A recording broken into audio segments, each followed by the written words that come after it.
Before we get into today's show, let me tell you about the latest deal from Mike Lindell, MyPillow. Once again, the big box stores have canceled their orders simply because they don't agree with Mike Lindell's politics. They don't like it because he supports President Trump. Well, he's going to pass that savings on to you. No more middleman. And boy, does he have some great deals on the Giza Dream sheets and the Percal bed sheets. Listen to this. Giza Dream queen size, normally $139.98. Your wholesale price, $69.99 when you use promo code Joey. King size, only $79.99. The Percal queen size, normally $89.98. Your wholesale price, $29.98 when you use promo code Joey. Just call 1-800-893-4059 or go to mypillow.com. Always use promo code Joey. Free shipping options available. This allotment's not going to last very long. When they're gone, they're gone. mypillow.com. Promo code Joey. Thanks for joining me in the PhD Weight Loss and Nutrition Studios. To lose weight for the last time, visit myphdweightloss.com. Well, it took all week, but Congress has officially passed President Donald Trump's One Big Beautiful Bill. They did it yesterday afternoon, just in time for members of Congress to get home for Independence Day celebrations. And they did it after back-to-back sleepless sessions for both the House and the Senate. They got it done. We have a final breakdown for you in today's show. 3 people were shot. 1 died of gunshot wounds, leaving a 21-year-old congressional intern dead of his injuries following a random shooting in the nation's capital. And ever wonder what it pays to work in the White House? Well, now you know, as the White House released its annual staff salary report. Top advisors, big names, and there's some volunteers working in the Oval Office as well. We have those details to share with you as well. Lieutenant Governor Pamela Evette joins us for a 4th of July visit. We'll talk about the issues she has discussed with voters as she's traveled around the Palmetto State during her recent town hall forums. I told you we'd be back. And ye shall know the truth, and the truth shall make you free. It's Joey Hudson. I wanted to name it the Joey Hudson bill, but, they don't allow you to put names on bills. But I wanted to call it the Joey Hudson bill because I know that one's been near and dear to you for a number of years. That's how it's done. Let your voice be heard. And the truth shall set you free. Here's Joey Hudson. So if you've been waiting for Washington to do something, anything actually, that actually puts you first. Well, maybe we found that moment because yesterday, and we're not talking about bureaucratic gridlock or partisan tantrums here. We're talking about a legislative victory for President Donald Trump, a real one. Yesterday afternoon, Congress officially passed what President Donald Trump has called his One Big Beautiful Bill. And folks, it is big and it is bold. And now it's headed to the president's desk just in time for the 4th of July signature that he's been asking for. So let me walk you through what happened. After weeks of backroom negotiations, public drama, midnight speeches, and the usual hand-wringing that only Washington professional finger pointers can do, the bill finally made it through. It passed both chambers by razor-thin margins, but it passed. Like in horseshoes, in this case, being close can get you there. And let's be clear, it wasn't just a budget or a resolution. This was a blueprint. It's the Trump agenda, from border security to tax cuts to crushing the Green New scam, all of it wrapped up into this big, beautiful bill. In the House, the final vote was 218 to 214. A narrow win, but a win. Only 2 Republicans broke rank. And we knew those. Thomas Massey of Kentucky and Brian Fitzpatrick of Pennsylvania both voted no. Everyone else locked in, fired up, and ready to govern. Speaker Mike Johnson, who's taken more political shrapnel than most leaders in recent years, called it a defining moment, and he's right. He said, quote, "The president is very engaged. He helped answer questions and articulate his vision, how urgent it is for us to get this done." And they got it done. That urgency, it wasn't just political, it was economic, it was national, and it was moral. So here's what is all wrapped up in this one big beautiful bill. First, taxes. Let's talk about the taxes. It locks in the lower income tax brackets from Trump's 2017 Tax Cuts and Jobs Act permanently. We won't have to worry about this again. They're there forever. or until another Congress changes it. It also includes new deductions for tipped workers and overtime wages. And let me say this again. If you work overtime, if you wait tables, if you bust your back in a service job, your taxes are going to go down. Now, tell me again how that's a tax cut for the rich, as Democrats want to convince you. Number 2, energy. The bill scraps major parts of the Inflation Reduction Act, which had nothing to do with inflation to begin with, including green energy tax credits. The so-called climate incentives pushed by Joe Biden, they're gone. Instead, this legislation puts that money in American energy dominance so that we will not have to worry about this in the future. We're talking about oil. We're talking about gas, nuclear, the real stuff that keeps the lights on and the economy moving. Third, immigration and border security. The bill surges resources to ICE so they can do their job. It gives law enforcement the tools to track down and deport illegal immigrants, especially those with criminal records. And it strengthens asylum enforcement with new application fees and faster adjudication timelines. Trump's message is very clear. America comes first. The whole America First movement. Then let's move on to defense and national security. Massive new funding is going to the Pentagon. This is going to boost our readiness and deterrence all in the same time. No more hollow threats. No more paper tiger. This is about strength, real strength, at home and abroad. Then, the debt ceiling. Now, this is probably one bit of a disappointment. The bill raises the debt ceiling by $5 trillion. Again, it's not great. We're told it's necessary. So I'm going to trust them with that. Because without it, they say that we're staring down a possible credit default, maybe even later this summer if this wasn't done. President Trump made the hard call, and he balanced it by saying that we're going to get into some additional spending cuts, and that was enough for some of the conservatives in Congress, so that's going to have to be enough for us for now.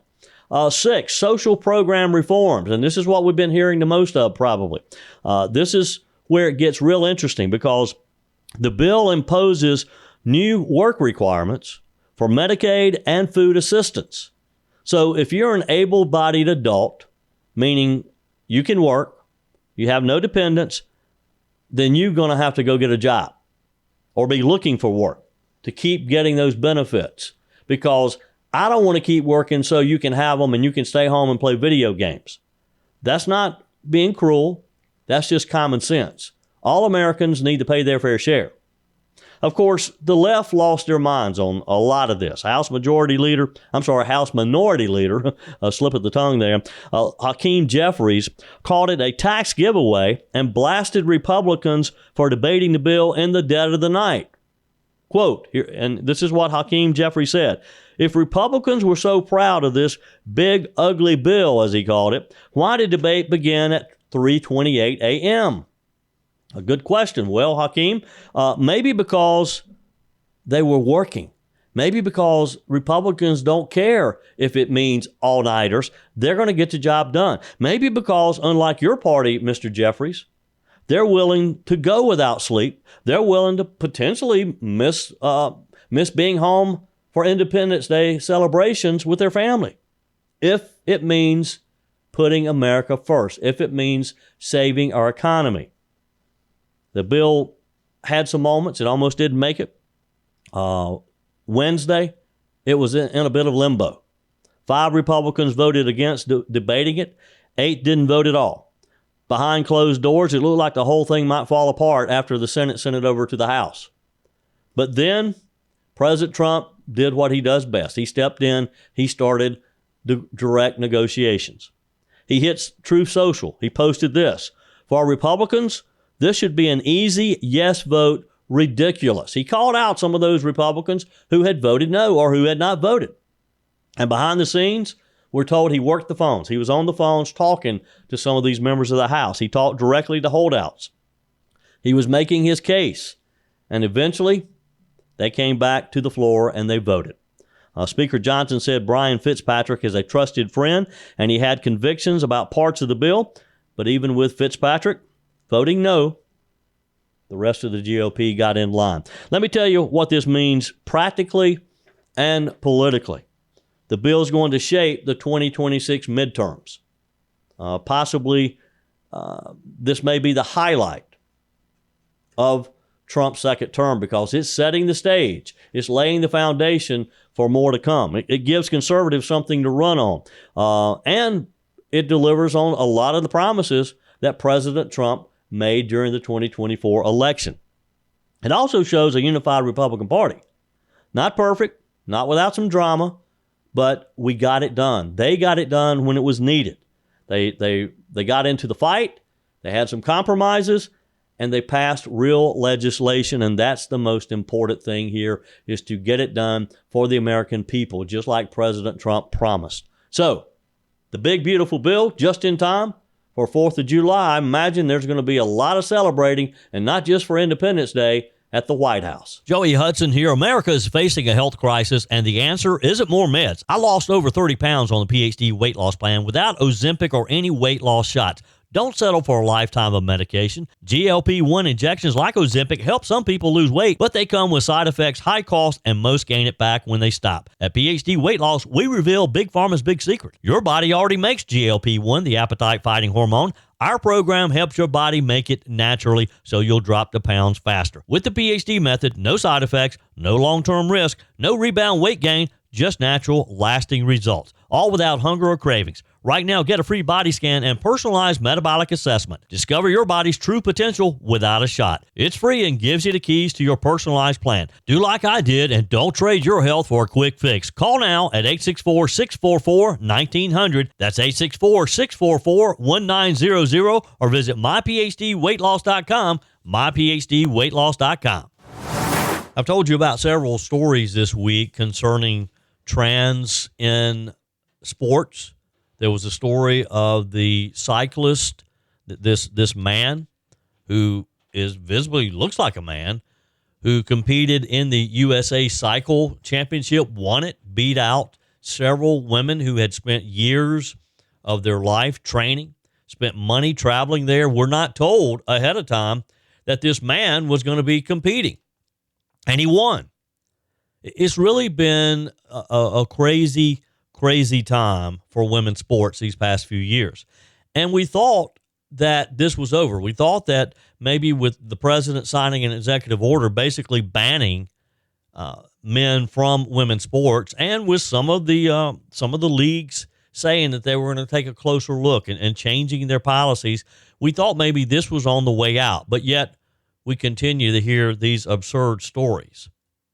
Well, the Supreme Court, the U.S. Supreme Court, that is, announced yesterday that it will hear two landmark cases that could finally settle one of the most contentious issues in modern sports. And again, that's the participation of biological males in women's athletics. The High Court is stepping in to review state bans in Idaho and in West Virginia that prevent biological males, transgender women, from competing in girls and women's sports. And folks, make no mistake, this is not just about sports. It's about fairness, it's about safety, and it's about reality. So let's start with West Virginia. Back in 2021, they passed the Save Women's Sports Act, a law that says what we all know deep down, that men and women are biologically different. We learned that in high school biology. That no amount of hormone therapy or identity politics can erase the advantage that male bodies bring into female competitions. It's just that simple. So meet Becky Pepper Jackson, a biological male, a transgender student who's been competing on the girls' cross country and track teams. And just this past year, Becky qualified for the state track meet, placing third in discus and eighth in shot put. Now, let that sink in. Biological female athletes who train their entire lives for that podium are being pushed out of top rankings by someone who went through male puberty, someone who still possesses the physical advantages of a male body, regardless of hormone blockers. West Virginia Attorney General John McCuskey isn't mincing words. He said it very clearly. The people of West Virginia know that it's unfair to let male athletes compete against women. And he's right. This isn't complicated science. This is just basic common sense. But what did the lower court say? Well, the Fourth Circuit Court of Appeals blocked the law, arguing that it violated the Equal Protection Clause of the Constitution. Now, our founding fathers are all rolling over in their graves, the ones who actually wrote our Constitution, the one who actually signed the Declaration of Independence, our fathers who really set up our country to make it great like it is today. They're rolling over in their graves, seeing how their words are being used with such lunacy now. So now it goes to the Supreme Court, where hopefully reality and common sense will prevail. Now, over to Idaho. The story there. In 2020, it became the first state in the country to ban transgender athletes from competing in girls and women's sports.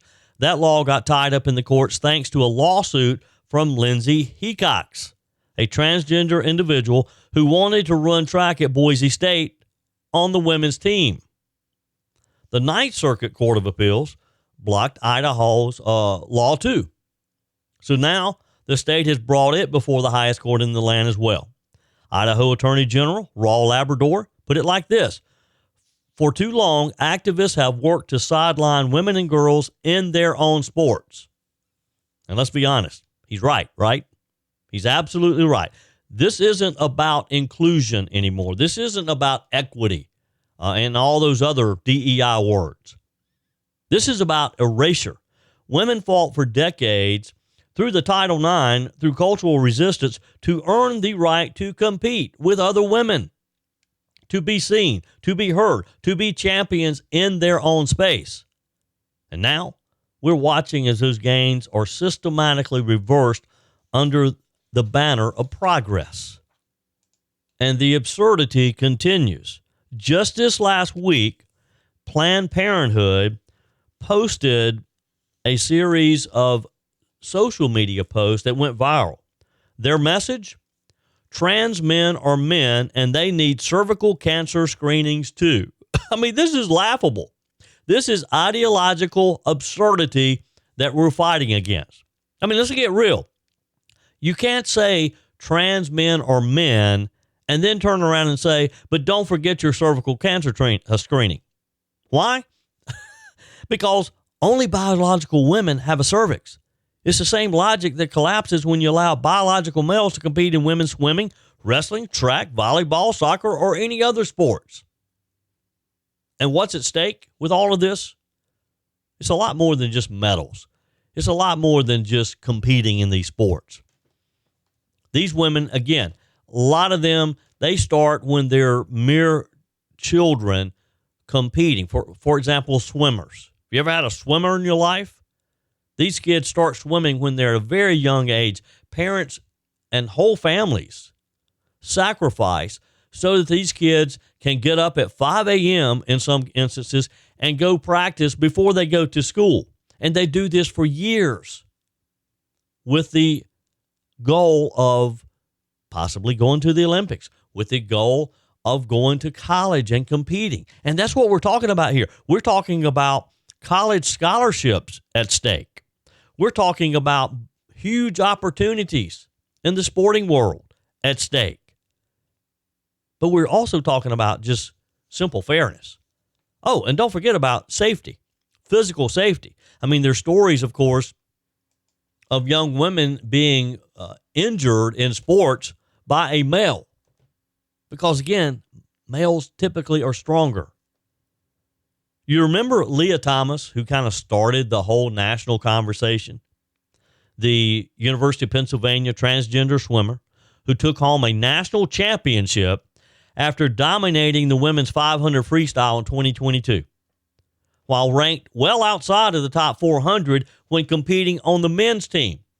So Leah, and I forget what his real name is, decided, well, I can't win in the men's league, so I'm going to switch over. I'm going to identify as a female and compete where I could win. Well, guess what? This week, in a stunning turn, the University of Pennsylvania finally came to their senses and agreed to restore the titles and honors stripped from biological female athletes because of Mr. Thomas's inclusion. Because Mr. Thomas decided he would compete with females. Now, why they do this? Because the Department of Education's Office for Civil Rights found that UPenn's actions violated Title IX. Thank you, Department of Education. You found something you're useful for. That's a massive win, and it should have happened years ago. They should have shut this down from the very beginning. When this young man, Thomas, decided he was going to compete in the women's swim league, he should have been stopped immediately. He should have never been allowed to even compete so that we wouldn't be having this conversation as to whether or not he should be giving the medals back. I mean, we've said this before. Inclusion doesn't mean erasing women. But that's exactly what the far left is doing when it demands that we treat biological males as indistinguishable from females in every context, including competitive sports.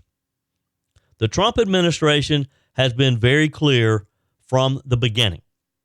Title IX was written to protect women. And that's why this issue, now before the Supreme Court, matters so much, because this is about the heart of civil rights law. Here's the reality. And I know that the mainstream media don't want to talk about it. You're not going to hear the ladies on The View talking about it. But we do here. When it comes to athletic performance, biology does matter. Ask any coach, ask any trainer, ask any Olympic official. You can't legislate your way out of testosterone, lung capacity, muscle density, skeletal structure, or years of physical development under male puberty. And it's not transphobic to say so. It's just being honest. It's recognizing reality. What we're seeing is an entire political movement asking America to look away from reality, to pretend these differences don't matter, but they do. And if we're not willing to say that now, if we're not willing to draw a line in the sand for the next generation of girls, who will? Now's the time to stop this absurdity. So this fall, the Supreme Court will hear oral arguments in both the Idaho and West Virginia cases. These decisions will shape the future of women's sports. They'll define the meaning of equality under the law. They'll tell us whether reality still matters in these United States of America. So here's what we say to the justices of the Supreme Court. Stand for fairness, stand for truth, and stand for women. We'll be watching, and we're not going anywhere. Your comments are welcome on the Furman Ford text line, 864-477-JOEY. That's 864-477-5639. Emails always welcome, joey@joeyhudson.com. Speaking of the Furman Ford text line, it's never been more important to support locally run businesses owned by people who actually live here in the upstate. Let me take a minute to talk with you about our friends at Furman Ford. If you're looking for a new vehicle, maybe a great pre-owned vehicle, one you can trust, or maybe you're looking to order that special vehicle. Either way, if you want a new one, a brand new one, or a pre-owned that you can trust, the folks at Furman Ford, they're there to help you. Their name is on the sign because their name is on the line, because every single transaction is important to them. Jim Furman, Matthew Furman. They do business the right way. When you stop by, when you give them a call, or maybe when you just send them a quick email, you're always going to have access to a member of the Furman Ford family. And by the way, they also offer great service, and you're not going to have to wait weeks and weeks to get it done. And you do not have had to purchase your vehicle at Furman Ford. Doesn't even have to be a Ford. They service all makes and models. Visit my friends at Furman Ford online at furmanford.com, furmanford.com. On our guest line, Lieutenant Governor Pamela Evette. Happy 4th of July. Happy 4th of July, Joey. I hope you guys are going to go somewhere fun, getting your flags and your banners, your red, white, and blue banners all ready to hang up. I know that's what I'm going to be doing today, is decorating the house for the 4th. We're going to be at our happy place over on beautiful Lake Kiowee in Oconee County, and we'll be putting banners and stuff on the pontoon, I guess. That is perfect. I was up in your neck of the woods just the other day. I kicked off the SC7 expedition, as we always do, in Oconee County with President Alexander. What a wonderful man. And our new director of DNR, Tom Mulliken, and a big group of people. So we hiked on a very warm day, but not as warm as last week. But it was a good way to start off, starting out in beautiful Oconee County. Yeah, I'd need to catch up with Director Mulliken and talk about that. That is a great program. I saw some of your posts on it. That's something everybody needs to know about. Yep, get on, follow the travels of the SC7. They will be hiking from the mountains to the sea all the month of July in a different spot. And they encourage everybody to jump on the trail and see all the beautiful things that sometimes we miss because it's in our own backyard. Yeah. You had a great group of folks in Rock Hill this week. You've done a number of these forum type events around the state. So if you were to choose one issue that is a concern of South Carolinians, and you only get to choose one, what's the most important topic that seems to be on the minds of people in the Palmetto State? So energy.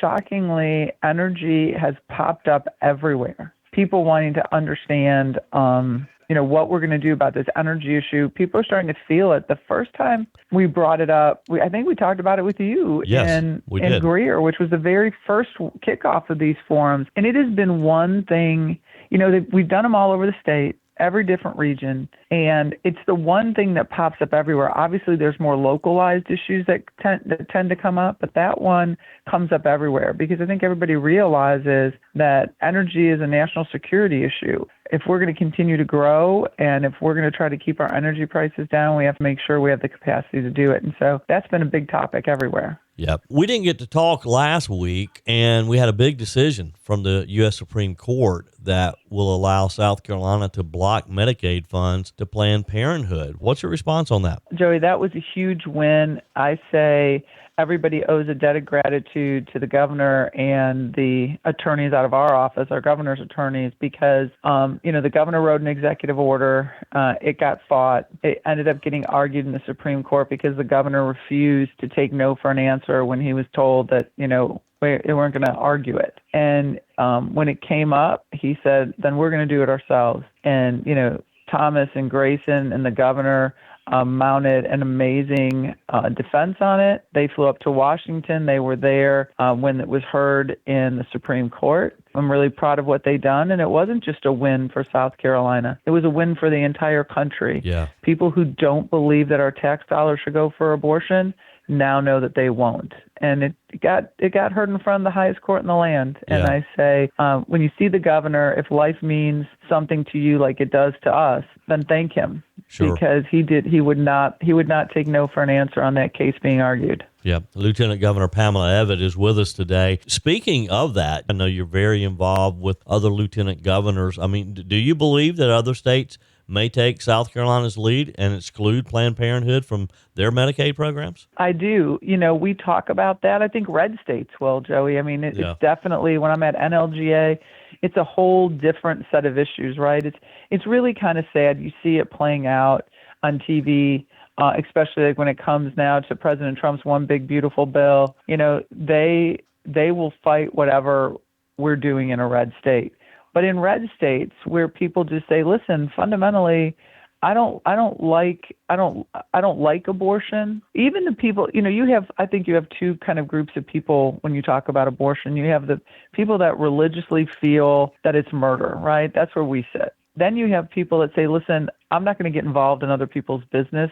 It's kind of their decision to make. It's not for me, but whatever. You have that group of people. But I think even in those groups of people, and even some into the let everybody do what they want group, they don't want their tax dollars being used for it. Right. So I think it's an issue that kind of transcends among wherever your platform is on this issue. But I believe red states will do that. I think one thing I feel good about when I'm at RLGA is we definitely kind of copy off each other. Like if somebody's running ahead with a good idea, right? A bill, some piece of legislation, something they're fighting.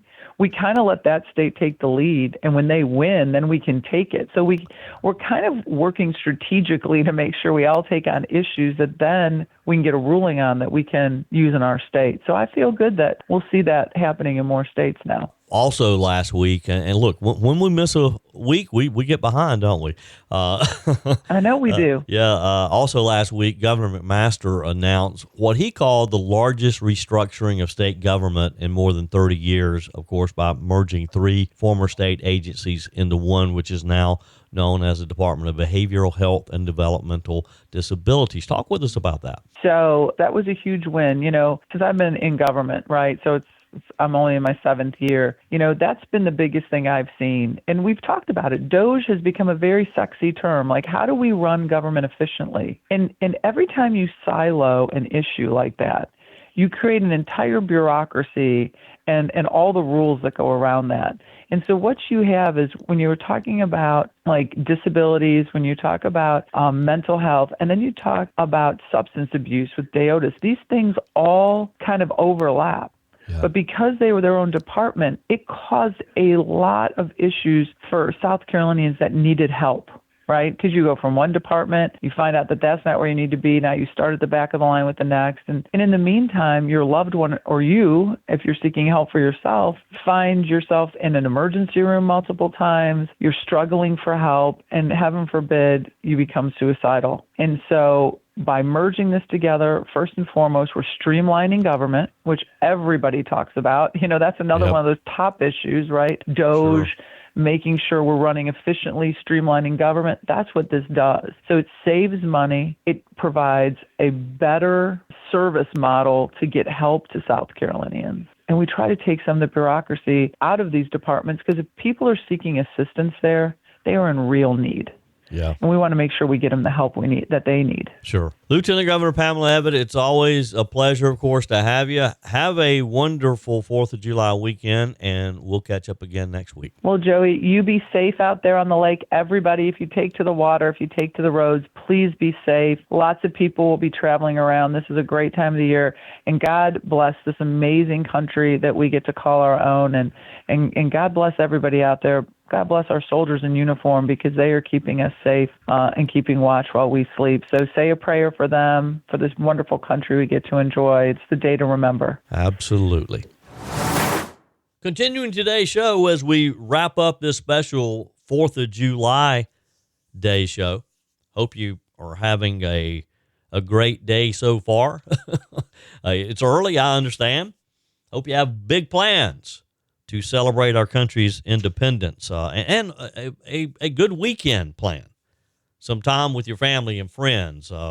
Peg and I certainly, we plan to be out on the boat some, and just having a nice leisurely weekend, while also remembering why we have this long weekend to celebrate.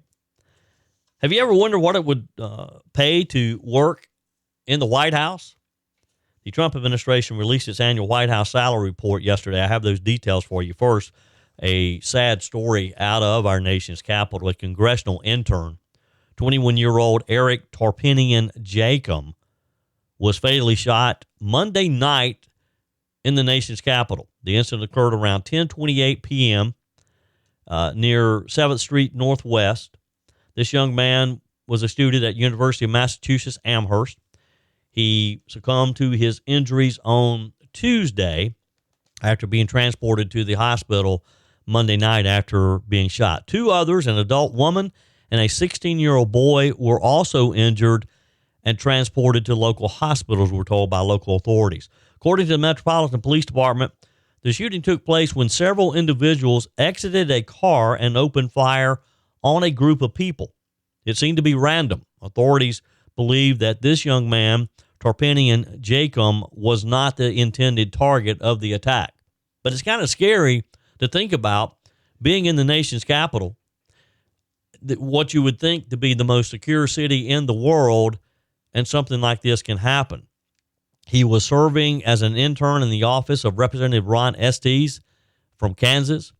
A rising senior, he's majoring in finance with a minor in political science at UMass Amherst. He was also participating in a spring fellowship with the Fund for American Studies.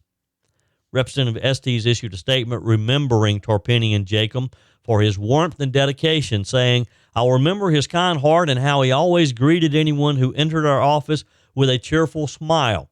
We are grateful to Eric for his service to Kansas's 4th District and the country. Please join Susan and me in praying for his family and respecting their privacy during this heartbreaking time."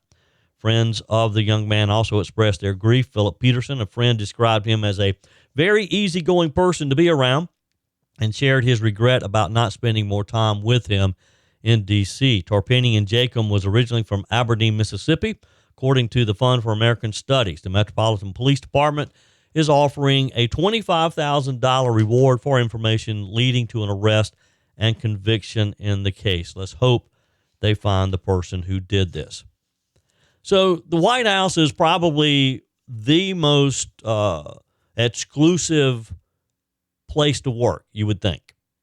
The Trump administration released its annual salary report, which offers a rare inside look at how much taxpayer money, how much you and I are paying some of the Trump team. And this is important, who's actually working for free, because some are working for free. According to the data, salaries among White House employees range from $59,070 to $225,700, with several senior officials declining compensation entirely. They're volunteers. So here's what we have. At the top of the list is Jacqueline Clapp, a senior advisor who is the only staffer receiving the maximum White House salary of the $225,700. Just below her is Edgar Merchant, an associate counsel earning $203,645. And then you have a whole group of the 33 high-ranking officials who are each earning $195,200. This group includes some of the most recognized names, people that you would recognize. For example, Caroline Leavitt, probably one of the most recognizable members of the Trump White House, other than President Trump himself, the White House press secretary. Tom Homan, the administration's border czar. Susan Wiles, President Trump's chief of staff. Peter Navarro, the trade advisor. Stephen Chung, communications director, and Stephen Miller, Homeland Security advisor, and just Stephen Miller does a lot. I love to hear him talk. So all of those folks are earning the $195,200. The report also shows that 108 employees earn between $59,000 and $80,000 annually, covering a wide range of junior aides, administrative staff, policy coordinators. Meanwhile, the speechwriting team, who are responsible for crafting President Trump's high-profile speeches, his addresses, they earn between $92,500 and $121,500. 8 employees listed are not drawing salaries at all.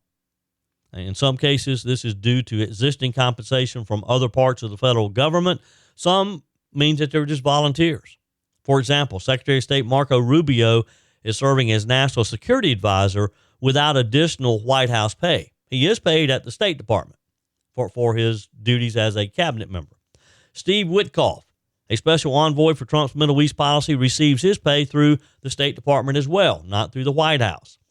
And then, of course, you have President Trump's own compensation. The report doesn't list the president's salary, but we all know that under federal law, the president earns a base salary of $400,000 a year. He gets a $50,000 expense account and $100,000 for travel and $19,000 for entertainment. And, of course, true to the precedent that the president set in his first term, the president says that he is donating his salary to various federal agencies. The report does not give details of who those agencies are right now. The report lands alongside President Trump's continued efforts to reduce the federal workforce, part of a broader campaign promise to rein in government spending. That's what it's all about. That's going to be the hallmark, we hope, of this Trump administration. And we saw that start with the Department of Government Efficiency, with DOJ, their internal watchdog of sorts, identifying waste and abuse and just out-and-out fraud during these first months of the Trump administration. While the White House did not immediately comment on salary disclosures from questions from Fox News, the report, of course, shows a lean but high-powered core of returning Trump loyalists, people who just want to do the right thing, people who just want to help President Trump accomplish the things that he promised he would do during last year's campaign. Because you look at these people, you look at Tom Homan, you look at Susan Wiles, you look at Peter Navarro, $195,200. Yes, that's a lot of money. But it's not a lot of money to some of these people who could be making a lot more money working in the private sector. So kudos to them for wanting to help the president make America great again. That's it for today's edition of Just the Truth. Thanks for joining me in the PhD Weight Loss Studios. To lose weight for the last time, visit myphdweightloss.com. If you haven't joined my mailing list yet, visit my website, joeyhudson.com. Click on the Connect with Joey button so that you can receive our emails and the most up-to-date news. Also, join me on my YouTube channel. Be sure and like, comment, and subscribe. Just search for Joey Hudson. As always, thanks for spending a few minutes of your day with me. Do me a favor and forward this episode to a few friends. Just click on the share button and send to your contacts. We need to build an army of conservatives to win our country back, and we can do that by continuing to share the truth with our friends and family. Keep those comments coming via the Furman Ford text line 864-477-JOEY. Email to joey@joeyhudson.com, and I love your messages on the MyPillow message line. Again, that's 864-477-JOEY, 864-477-5639. Be sure and take advantage of the MyPillow special, just $14.88 on the standard MyPillows when you use promo code Joey. Order online at mypillow.com or call 800-893-4053. We're back again tomorrow and hope you'll plan to join us. Until then, remember, God's got this. He's still in control.